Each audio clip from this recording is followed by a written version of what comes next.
Bom dia, estamos aqui com Adelino Cunha, que escreveu o livro Nascido para Triunfar, ferramentas para alcançar todos os seus objetivos. Adelino Cunha vai falar um pouco connosco sobre alguns conceitos que fazem o seu dia-a-dia e que fazem a sua formação e o que vai formando também. E eu começava por lhe perguntar o que é o sistema I Have the Power. Ora bem, o I Have the Power é um sistema que o que faz é treinar pessoas para o êxito.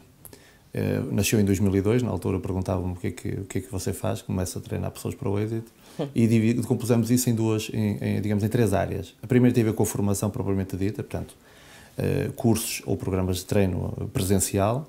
Depois temos a segunda componente, que são ferramentas áudio e vídeo. Porquê? Porque o que eu me apercebi é que as pessoas acabam os cursos e a maior parte daquilo que aprenderam não conseguem aplicar. Então, o nosso objetivo é ajudar as pessoas a que elas apliquem mais daquilo que aprenderam.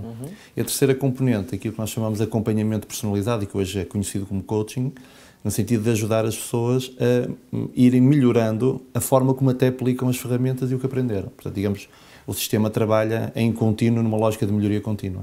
Sempre vocacionado para o trabalho? Não, portanto é universal. Digamos, vemos a pessoa numa perspectiva mais abrangente, do ponto de vista pessoal e do ponto de vista profissional. Esteve como orador convidado na Conferência do Segredo, no Pavilhão Atlântico, que é um assunto polémico. Nem todas as pessoas olham com bons olhos para o que o livro e o DVD trazem. E eu pergunto-lhe o que é que foi lá fazer? Ora bem, aquilo foi uma situação muito curiosa. Às vezes eu costumo comentar que a história de como aquilo surgiu em Portugal, em muitos casos aproxima-se de alguns dos relatos que são feitos no documentário, porque na prática o livro e o DVD é um documentário sobre princípios de êxito, não é? Foi uma chamada que um dia eu recebi no Brasil sobre a possibilidade de se organizar aquilo cá. Depois houve uma série de vicissitudes, acabei por ser eu a liderar, junto com uma outra empresa, a organização do evento. E, portanto, trouxemos cá o Bob Proctor, que era, digamos, uma figura, uma das mais importantes dentro do contexto do livro e do DVD, e, digamos, fiz a primeira parte porque estamos em Portugal e nós temos também que fazer algo que seja português. Nós passamos a vida a importar o que é de fora, temos que começar também a exportar o que temos cá. E foi isso que aconteceu, portanto... Mas o seu método é em algo semelhante àquilo que o Segredo vende? Ora bem, o Segredo aborda genericamente o conceito que é a lei da atração, não é? Que na base é muito simples. Nós atraímos, entre aspas, o que projetamos. O que projetamos, não é? E a minha visão é um bocadinho mais, até pela minha formação de base e pela minha prática, é mais orientada para projetar coisas boas, é fundamental, mas trabalhar para que essa projeção se materialize. Então vamos falar um bocadinho da programação neurolinguística, que é uma das suas... Sim, tenho formação nessa área e vejo a PNL, ou Programação Neurolinguística, como uma ferramenta, não é? Porque também há pessoas que também depois acham que aquilo é a salvação da pátria, não é? Mas a PNL como ferramenta usada da forma como o Segredo propõe ou de outra forma? Também dessa forma, porque o Segredo voltamos ao mesmo, é a projeção do que eu quero, assumir que o que eu quero é bom. Hoje sabe-se que o nosso cérebro tem um padrão de funcionamento, foge da dor em busca do prazer, o que significa que se eu projetar coisas negativas vou ter muito disso. A PNL o que dá são ferramentas para eu utilizar isso no meu dia-a-dia e de uma forma mais rápida conseguir provocar alterações, essencialmente no meu cérebro, no meu funcionamento, não é? Um exemplo concreto, eu sei que tem um exercício que é capaz de, nos explicar aqui em pouco tempo como é que ele funciona e como é que se aplica essa visualização ou essa programação neurolinguística. Por exemplo, aproveitando isto, tem a ver com a visualização. Há muitos métodos de visualização, não é?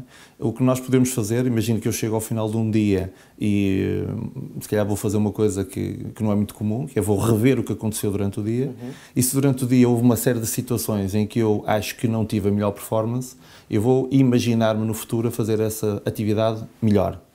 E, por outro lado, algo que eu tenha feito durante o dia, que tenha sido bom... Posso só fazer um interrompê-lo? Sim. Quando diz imaginar, diz recriar...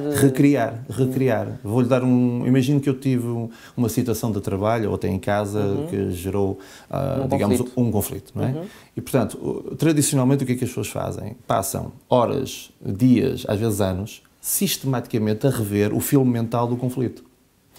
não revêem um filme alternativo do género. O que é que eu, e aqui é que eu chamo a atenção, o posicionamento de ser mais em mim e não nos outros, o que é que eu poderia ter feito de forma diferente e o que é que eu na próxima posso fazer para que, de alguma forma, isto não atinja a dimensão que atingiu. E com isto eu quero dizer que às vezes nós vamos ter que passar por conflitos, como eu costumo dizer. Nós vamos ter que comprar algumas guerras, não é? E espero que agora não esteja a tentar voltar ao passado. Também não vai voltar ao passado. Certo. Então, o que é que está a fazer com esse exercício? Na prática estou a projetar, por um lado a alterar a intensidade emocional do passado. E, portanto, está a diminuir a sua mágoa perante o que aconteceu. Por exemplo, não é? E aí surgem questões como o perdão, por exemplo, fundamental. Não tanto até para o outro, mas acima de tudo para a estabilidade da pessoa. E agora não chego a perdoar, eu tenho que projetar no futuro, eu a ver-me a fazer as coisas de uma forma diferente, não é? É usado em alta competição, não é? Portanto, hoje em dia atletas de alta competição fazem isto, muito orientado para a sua área de intervenção, não é? Nós podemos fazer isto com a discussão que eu tive com o meu irmão, com o meu medo que eu tive de falar em público porque ontem correu muito mal e, portanto, a próxima vez que, por exemplo, eu vou falar em público, se eu imaginar que me vai correr mal, eu arrisco-me a ter a boca seca, arrisco-me a ficar com as cordas vocais bloqueadas e cada vez tenho mais do mesmo. Portanto, eu estou a perceber, mas agora queria lhe perguntar se isso é aplicável em situações... Nós vivemos uma crise financeira grave. Sim. Eu sei que nestas alturas tenta-se arranjar soluções, o coaching está a crescer. Pode ajudar, sim. Estão a crescer as consultoras que ensinam como é que as empresas, enfim, devem conseguir, pelo menos, tornar minimamente felizes os trabalhadores que ficaram depois daqueles que já foram saindo. Sim. E isso tem acontecido em muitas empresas. Certo. Portanto, é preciso animar as hostes. Ontem entrevistamos uma psicóloga que nos dizia que nos últimos 3 meses aumentaram 50% as consultas relacionadas com trabalho. Certo. Portanto, eu pergunto-lhe em que é que isso pode ser aplicado ao trabalho. Eu visualizo o emprego perfeito e vou consegui-lo? Ora bem, não sei se o vai conseguir dependendo do que estiver disposto a fazer. Começa aí aqui o primeiro ponto. Porque nós às vezes queremos visualizar e voltamos à tal cultura do que vem de fora que me vai ter que resolver o problema. Nós visualizamos e agora ficamos à espera que alguém me resolva o problema. Bem-vindo ao mundo real, não funciona assim. Ou seja, se eu realmente quero um emprego melhor, ou se eu quero um negócio melhor, ou se eu vou para uma reunião com um cliente e quero que corra melhor, garantidamente eu não tenho muitos bons resultados se eu entrar e imaginar que vai correr mal. Portanto, eu sou para uma entrevista de emprego, se eu entro com uma atitude corporal a imaginar que vai correr mal, a probabilidade de eu ter um emprego é baixíssima.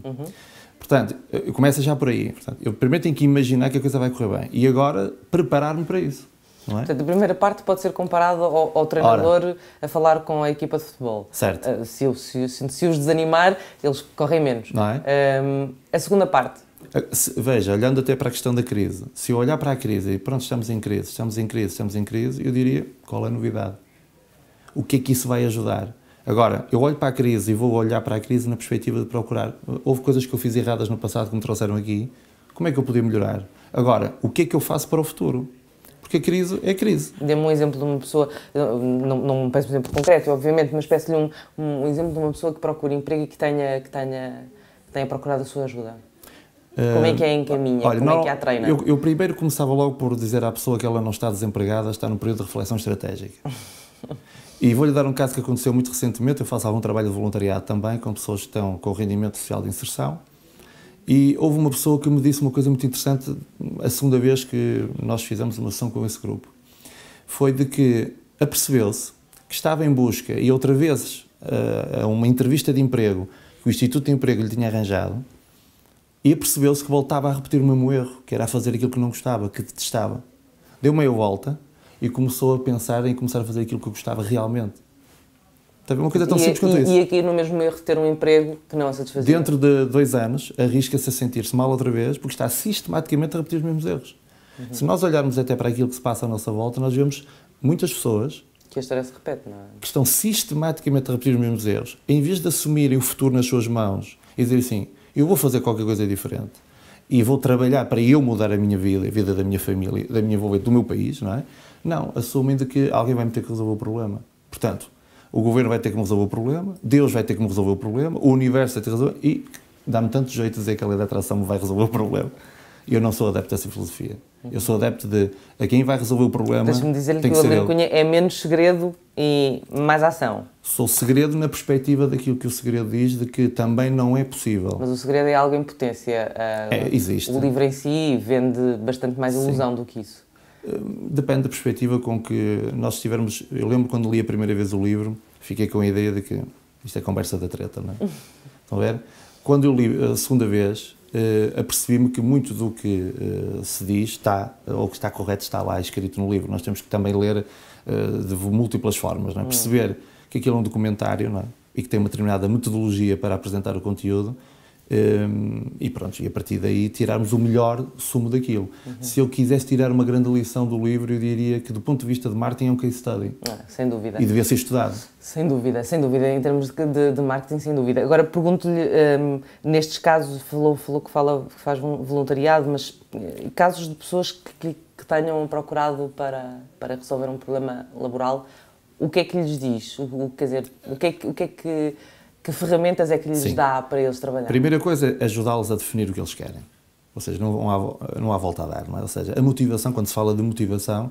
Eu acho que encontra, como dizem, há pessoas que trabalham no coaching que dizem que as pessoas chegam com os objetivos ao coaching e, no meio do processo, descobrem que têm outros objetivos e que os seus fins não são os primeiros... Sim, pode acontecer, mas a minha experiência, o que tem mostrado é que eles não chegam com objetivos. A maior parte não sabe o que quer. Eu, se tivesse que definir um ranking, número 1, não sabemos o que queremos, número 2, tem problemas de relacionamento. Isto é a maioria. E, portanto, as pessoas muitas vezes não sabem o que querem. Portanto, se nós os ajudarmos a identificar aquilo que para eles é importante, ou se quisermos até de uma forma mais simples, o que é que para ti te faria feliz?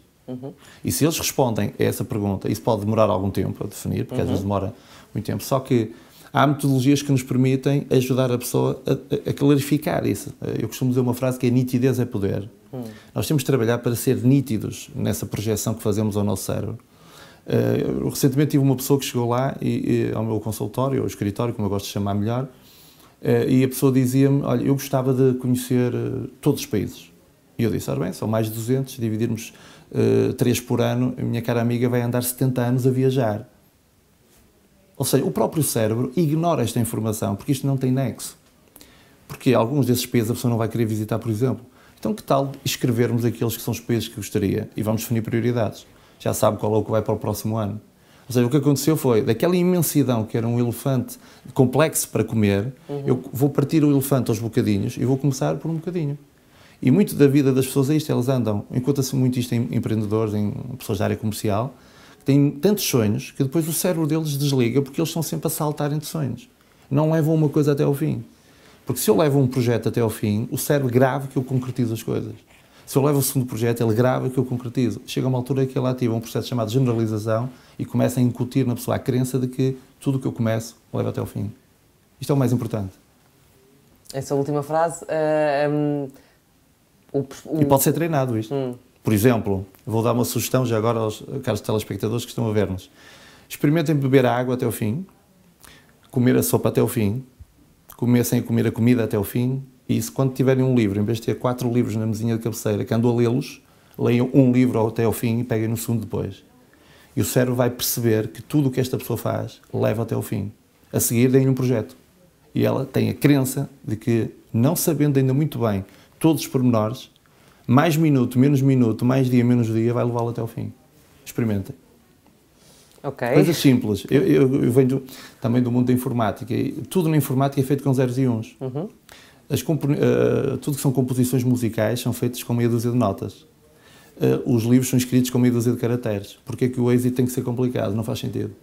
Tem que ser simples. Eu vou-lhe pedir só para voltarmos atrás um bocadinho, porque interrompi-o no meio do exercício. Portanto, queria fazer esse exercício até ao fim. Perguntava-lhe então como é que é possível fazer um exercício de PNL ou de visualização e como é que é possível que esse exercício nos convença enfim, a mudarmos aquilo que receamos ou que não queremos ter. Certo.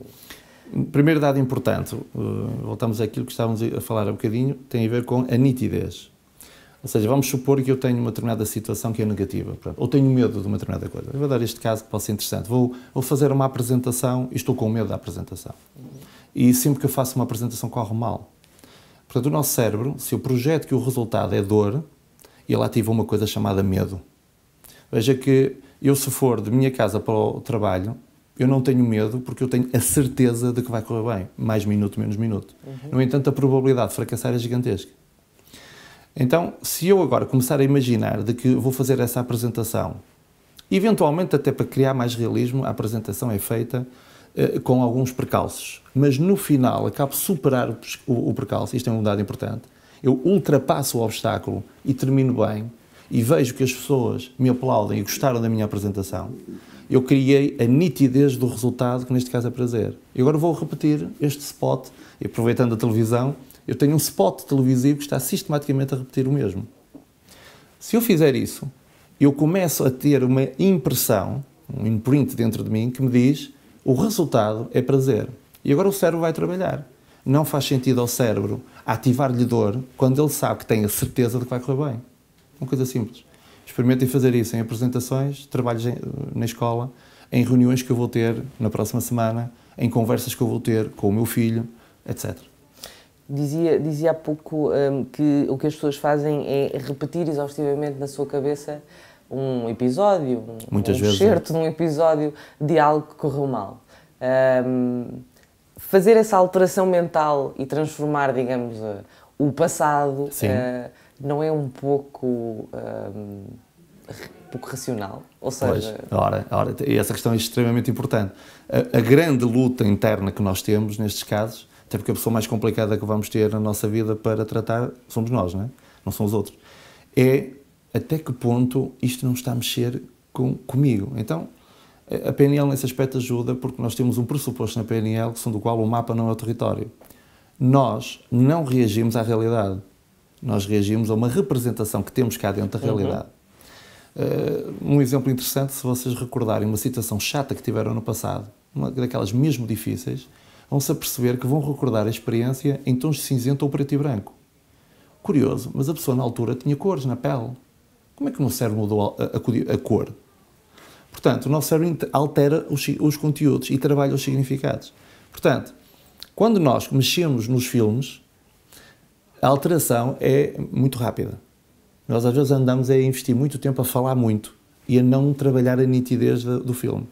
Agora, se eu for a esse filme, que é negativo, e sistematicamente estiver a repetir esse spot televisivo na minha mente, ele amplifica-se cada vez mais, torna-se cada vez mais nítido. E o que é que isso vai provocar no futuro? A pessoa, imagina que eu fiz uma apresentação e estou sempre a recordar a apresentação que fiz mal. A próxima apresentação, aquilo está tão nítido na minha mente, que eu instalo a crença de que a próxima vai correr igual ou pior. Portanto, nós temos que reduzir essa intensidade. Temos duas formas. Uma é tentar lutar contra ela, pensando naquilo, não funciona, porque amplifico. Outra é criando uma alternativa que permita ao cérebro dizer isto. Se isto é dor e a alternativa é prazer, como ele tem o padrão de buscar o prazer, ele vai procurar uma que é prazer. O prazer pode ser mais fácil, o prazer pode ser mais simples. Está a ver? Pode ser o alívio da dor e não propriamente prazer. Isto é um degrau acima da famosa frase pensa positivo. Sim, porque eu não gosto de me colocar na lógica do pensamento positivo, gosto de me colocar na lógica da ação positiva. Porque há muita gente que pensa positivo e, como se costuma dizer, não sai da situação que tem, que é má. Porque só pensa. Estão a ver? E nós temos que, além do pensar, agir em conformidade com o que pensamos. Quando fala em agir com conformidade, enfim, falou-me da representação mental que é capaz de fazer em relação, por exemplo, a uma apresentação. Certo. Mas depois presumo que se prepare tecnicamente para a apresentação. Claro, evidente. Prepare... Nada substitui a competência. Não é? Agora, repare, se eu, quando vou para a apresentação, caminhar da forma que caminha alguém que acredita que vai correr bem, o cérebro faz um match entre uma semelhança entre a ação e a crença.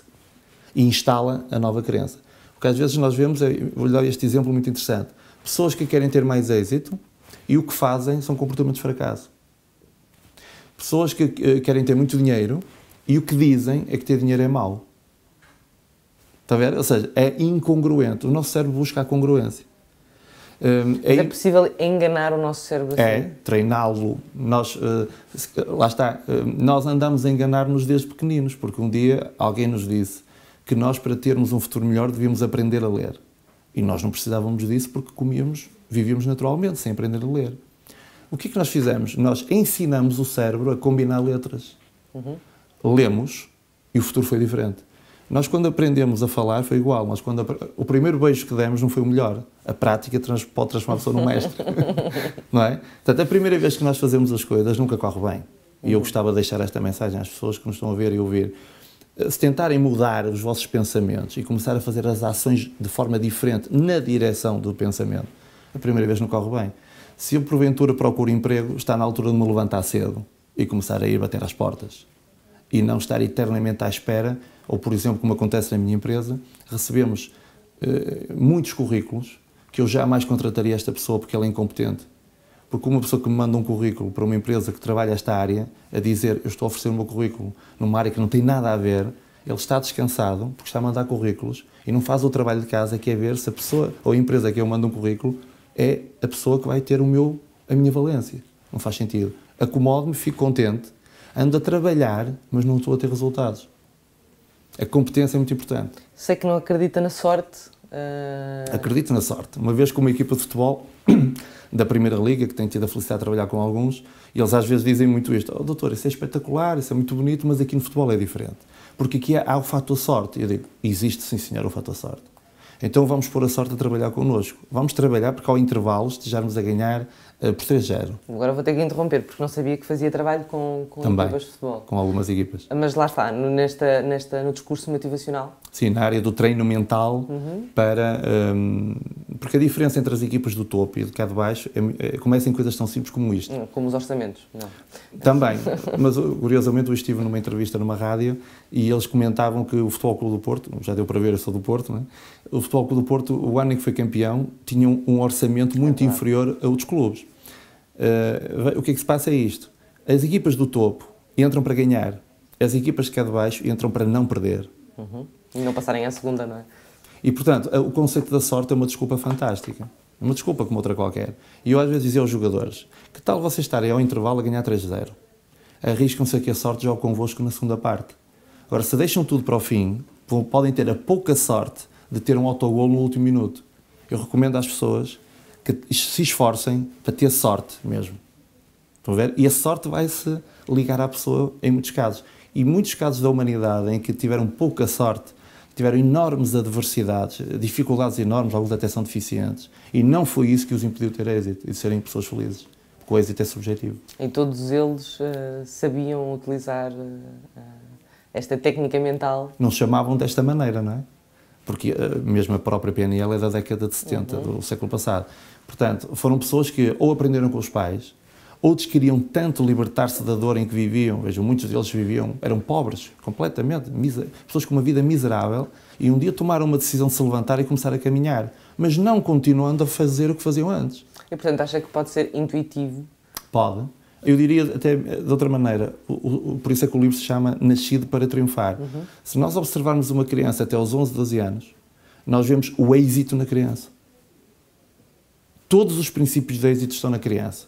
Experimenta uma criança que quer uma bola, minha cara amiga, ela nem que seja no dia em que tenha o primeiro ordenado, ela vai comprar essa bola.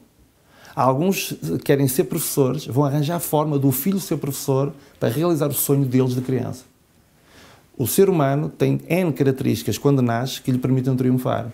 A educação no meio distorce completamente a criança. Um milionário americano que eu conheci pessoalmente, um dia disse-me, quando tu fores uma criança, tu tornas-te milionário. Eu na altura não percebi, achei que o indivíduo estava a dizer aquilo que nós dizemos há um bocadinho, é mais uma daquelas. Não é? Hoje estou convencido disso. Saber o que quero, a criança sabe. Gostar, divertir-se, fazer de conta que vou ser isto, brincar, e isto é muito grave porque às vezes não deixamos as crianças brincar. Pomos-las em tantas atividades que elas não têm tempo para brincar, precisam de brincar. Então, se nós... Portanto, os cowboys e os ladrões podem ser... Faz tudo parte, não é? Ou seja, ele vai encontrar cowboys e ladrões na vida. Sem dúvida. Não é? E tem que estar preparado para saber... Eu tenho uma filha de 14 anos e um de 7. A minha filha de 14 anos, há uns tempos atrás, veio ter comigo, ela tem tido excelentes resultados, é uma jovem fantástica, e ela veio ter comigo porque havia ali um grupo de colegas que eram fixes porque tinham negas. E eu disse à minha filha, tu tens duas hipóteses na vida. Para teres os amigos, juntas-te e baixas as notas, ou crias a equipa dos 5. A primeira equipa, se calhar, só tem uma pessoa. Está na altura de nós criarmos equipas de pessoas que, mais do que terem sonhos na vida, realizam sonhos. O mundo já chega de sonhadores, já temos muitos. Já temos sonhadores que chegam no mundo. Precisa de pessoas que transformam os sonhos em realidade e que esses sonhos sejam bons para as pessoas. Se nós fizermos isso e treinarmos essas pessoas, o mundo vai ser muito melhor. Obrigada por esta entrevista, por este tempo connosco. Entrevistamos Adelino Cunha, que publicou o livro Nascido para Triunfar e explica porque é que esta questão de nascido para triunfar é mesmo verdade. Porque é que parece que temos uma centelha divina que nos faz estar vocacionados para triunfar, mas não é preciso só sonhar, nem é preciso só querer, é preciso agir. As ferramentas para alcançar todos os seus objetivos é o que promete Adelino Cunha neste seu terceiro livro, se não estou em erro. Obrigada por ter estado aqui. Muito obrigado. E até para a semana. Até à próxima.